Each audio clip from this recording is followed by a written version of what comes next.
Сәлем достар, бүгін тортқа арналған өте дәмді жұмсақ бисквит пісіретін боламыз.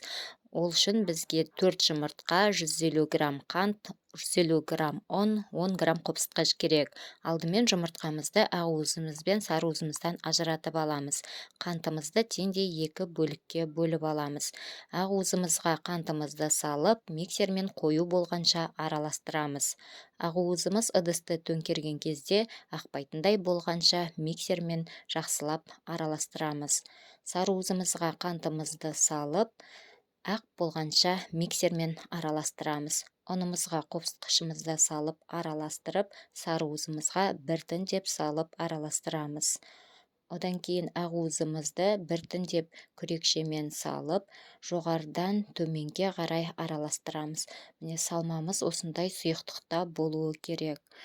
Табамызға салмамызды құйып, қызып тұрған пеште 180 градуста 30 минут пісіреміз. Міне осындай бисквит дайын болды. Өте әдемі, жұмсақ болып шықты.